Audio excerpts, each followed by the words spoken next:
Yang saya hormati Ketua STKIP Paman Kalino, para wakil ketua, dosen dan tenaga pendidikan, Direktur Akademi Perawat Akper Dharma Insan, para wakil direktur, dosen dan tenaga pendidikan.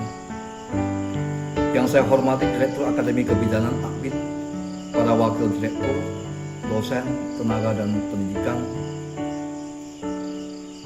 Santa Benedikta, segenap mahasiswa dan mahasiswi yang saya cinta dan kasih, yang saya hormati para orang tua atau wali mahasiswa-mahasiswi, dan yang saya muliakan para donatur yang selama ini sangat berperan untuk membantu memajukan ketiga lembaga di atas.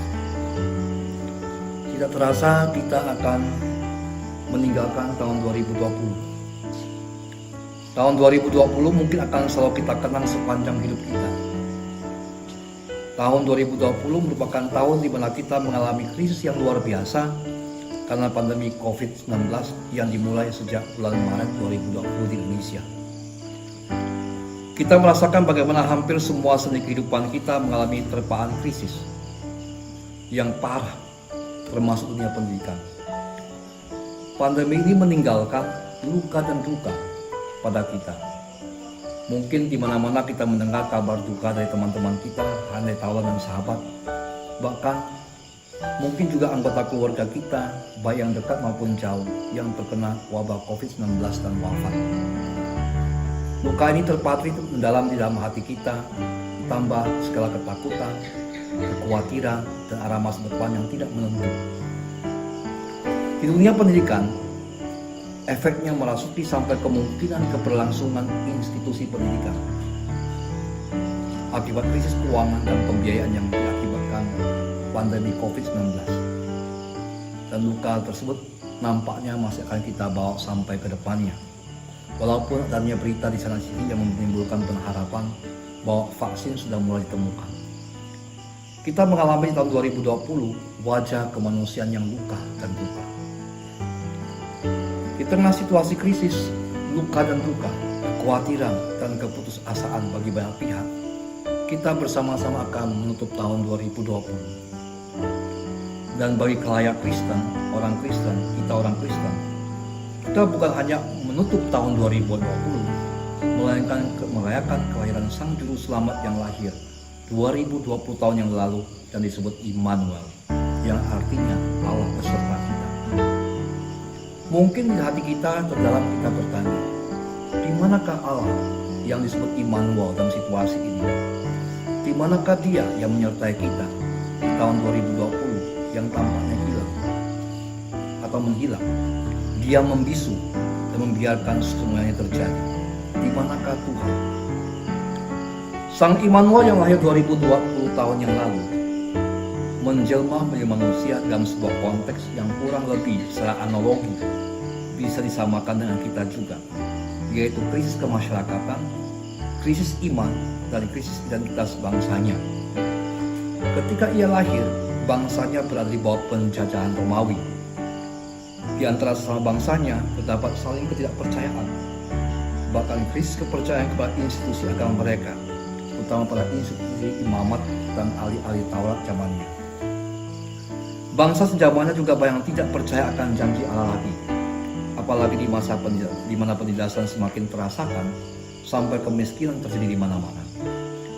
Bukan rahasia lagi bahwa pemberontakan terjadi di mana-mana dengan hadirnya kaum Zelot.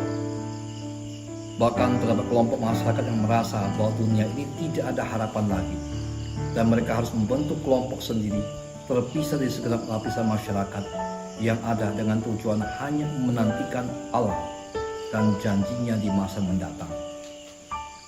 Mereka ini disebut kaum Esseni. Kaum Esseni yakin bahwa dunia yang dihidupi sudah tidak bisa diharapkan lagi. Maka mereka bersama-sama pergi ke dunia ramai menyepi, protes akan situasi yang dialami, dan dengan segala daya upaya iman terakhir, mengharapkan Allah turun tangan memberikan dunia yang baru, yang lebih bisa diharapkan. Kita kenal mereka dalam tulisan mereka di daerah yang sekitar Qumran. Di dalam situasi demikian sebuah krisis, wajar orang bertanya, di manakah Allah? Kita pun bertanya hal yang sama. Sang Immanuel, pada saat orang bertanya di zamannya, tiba-tiba hadir di tengah manusia Dan semua kisah ini bermula di Bethlehem. Dan pada saat kelahirannya, para malaikat mewartakan damai dan sukacita. Damai dan sukacita seperti apa yang diwartakan? Kiranya kitab Ibrani bisa membantu kita untuk mengerti sukacita dan damai berkat kelahiran Sang Immanuel. Dikatakan dalam kitab Ibrani, pertama bab 4 ayat 15, Sang Immanuel lahir dalam keadaan sama seperti kita dalam segala hal, kecuali dosa. Sama dengan kita dalam segala hal itu berarti ia datang mengalami nasib seperti kita.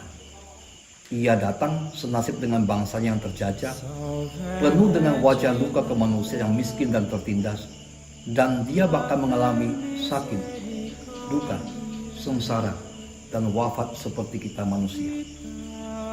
Ia datang bukan pertama-tama untuk melenyapkan segala luka manusia, melainkan menunjukkan sebuah jalan bahwa luka mempunyai arti dan makna, bahwa luka dan derita bisa merupakan obat yang menyembuhkan kita dan sesama. Karena seperti kata Yesaya, Nabi Yesaya dalam Yesaya 53 ayat 5, berkat lukanya kita disembuhkan. Ia bukan hanya Immanuel, ia juga hamba Allah yang menderita. Baginya jalan untuk memaknai semua kehidupan, apalagi saat krisis dan penderitaan, adalah bersama dengan Allah dalam penyerahan diri total akan kehendaknya. Itulah iman. Dan iman itu adalah dasar dari segala sesuatu yang kita harapkan dan bukti dari segala sesuatu yang tidak kita lihat. Itu dituliskan dalam kitab Ibrani bab 11 ayat 1. Justru disinilah pengharapan menemukan pijakannya. Kita boleh berharap karena dalam segala hal ia menemani dan bersama kita dan bukannya hilang. Bahkan ia menunjukkan jalan utama keluar dari semua krisis ini, yaitu penyerahan diri total kepada Allah. Luka kemanusiaan kita akan terbayarkan kalau dalam iman kita menyadari bahwa luka kita punya arti pemurnian, memurnikan kita dan membuat kita sadar akan apa yang penting atau esensial dan apa yang tidak penting.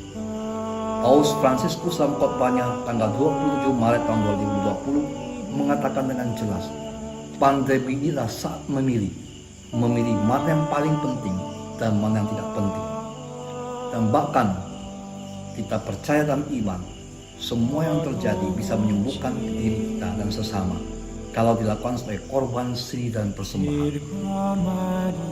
Yang saya hormati Ketua STKIP Pak Menikaino, para wakil ketua, dosen tenaga pendidikan, yang saya hormati Direktur Akademi Perawat Akper Dharma Insan, para wakil direktur, dosen dan tenaga pendidikan, yang saya hormati Direktur Akademi Kebidanan Akpid Santa Benedikta, para wakil direktur, dosen tenaga pendidikan, segenap mahasiswa-mahasiswi yang saya cintai dan kasihi, para orang tua atau wali mahasiswa-mahasiswi yang saya hormati, dan yang saya muliakan para donatur yang selama ini sangat berperanan ikut membantu memajukan tiga lembaga di atas. Justru kalau dilihat demikian, perayaan Natal menjadi sangat penting dan menjadi sumber inspirasi, kekuatan iman yang tidak pernah akan habis di saat krisis ini. Sang Immanuel hadir, masih sepertinya tersembunyi dan hilang. Ia secara tidak terdeteksi oleh mata telanjang kita, tapi dengan mata iman, sekali lagi dengan mata iman, kita bisa melihat ia bekerja. Yakinlah, kegelapan dan kesuraman bukanlah kata akhir. Pada awal mula Tuhan justru hadir dan melayang dalam kegelapan, dan sabda pertamanya ketika menciptakan adalah memberikan terang. Tuhan bersabda, jadilah terang, dan terang itu jadi. Lihat Kejadian bab 1 ayat 3. Dan terang itu sekarang telah datang ke dunia dan menyinari manusia dalam kegelapan, dan kegelapan tidak pernah menguasainya. Demikian kata Injil Yohanes bab 1 ayat 5. Pada saat ini saya sebagai ketua yayasan mengucapkan banyak terima kasih. Terima kasih pertama-tama kami tujukan kepada Yang Mulia Bapak Uskup Agung Pontianak, Monsinyur Agustinus Agus. Beliaulah yang terus mendukung tak kalah krisis ini dan menjadi terang di dalam kegelapan dihadapi lembaga pendidikan. Beliau tetap yakin bahwa kegelapan bukan kata akhir dan masa depan terbuka bagi kita yang beriman. Kegembalaannya di dunia pendidikan memberikan inspirasi, semangat dan dorongan bahwa beliau dan Tuhan yang memilih beliau sebagai gembala hadir di tengah kita pada saat krisis ini. Pada saat krisis ini yang mulia Bapak Uskup Agung Pontianak Monsinyur Agustinus Agus meminta dan menyerahkan pengelolaan Akademi Perawat atau Akper Dharma Insan dan Akademi Kebidanan Santa Benedikta kepada Yayasan Landak Bersatu. Selama ini kedua lembaga pendidikan ini tangani baik oleh Yayasan Dharma Insan dan Yayasan Hieronymus.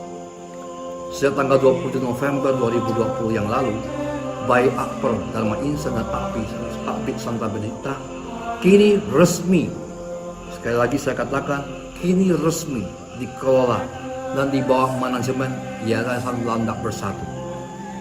Baiklah, kesempatan ini saya juga mengucapkan terima kasih dan penghargaan yang setinggi-tingginya kepada Yayasan Dharma Insan dan Hieronymus yang telah puluhan tahun mengelola kedua lembaga tersebut sampai bisa berkembang hari ini.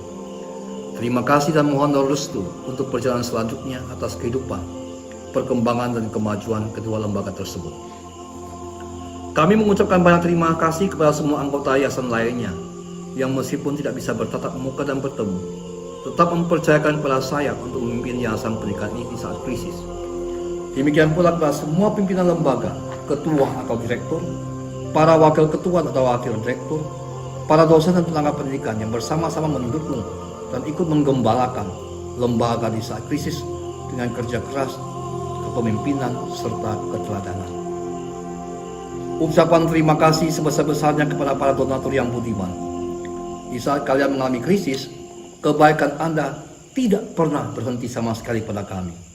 Lembaga ini bahkan gedung STKIP Pamani Tarino yang baru selesai dibangun di saat krisis adalah berkat kemurahan dan pengorbanan Anda semua. Demikian pula kepada Anda semua yang mendukung memberikan beasiswa kepada anak-anak yang kuliah, terutama di STKIP Pamani Tarino. Tetap terjadi meski kami tahu bahwa Anda berkorban di tengah krisis demi keyakinan yang mulia menjadi orang Samaria yang baik hati. Pada kesempatan ini saya tidak bisa lewatkan. Pada kesempatan ini sekali lagi tidak bisa saya lewatkan ribuan ucapan terima kasih dan penghargaan kepada Pemda Kabupaten Landak, Kalimantan Barat yang di tengah kesulitan melalui Bupati dan jajaran beliau tetap mendukung dan bahkan sangat mendukung di tengah krisis kepada kami. Ibu Bupati Dr. Caroline Natasha menjadi instrumen yang tidak terpisahkan dari perkembangan dan perjalanan STKIP Pamani. Berkat beliau dan semua jajaran Pemda Kabupaten Landak, Kalimantan Barat, STKIP Pamani Tarino merasa damai, tenang, dan terus berani menatap masa depan. Terima kasih Ibu Bupati dan semua jajaran Pemda Kabupaten Landak, Kalimantan Barat. Terima kasih Dr. Caroline Natasha. Demikian pula terima kasih yang sebesar-besarnya atas kepercayaan orang tua mahasiswa-mahasiswi kepada kami. Kami tidak pernah bisa berkembang dengan krisis tanpa kepercayaan Anda sebagai orang tua atau wali.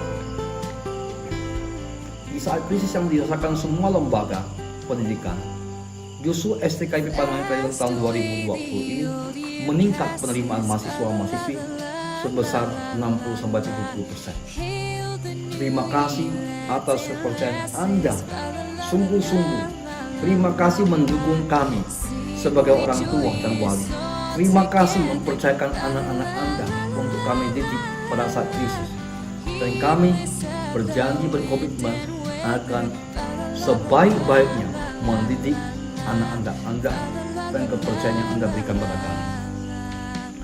Pada akhirnya kepada semua pihak yang kami sebutkan di atas dan juga kepada para mahasiswa, mahasiswi, serta khayal yang tidak bisa kami sebutkan satu persatu, saya sebagai Ketua Yayasan Landak Bersatu mengucapkan selamat Hari Raya Natal 2020 mendatang. Dan selamat memasuki tahun yang baru nanti di tahun 2021. Kita percaya iman kita akan Allah yang menyertai di dalam lahirnya bayi lemah di Palongan, Bethlehem, tidak akan mengecewakan dan akan menghantar kita aman sentosa memasuki perjalanan tahun 2021. Tuhan memberkati dan terimalah salam dan doa berkat kami. Amin.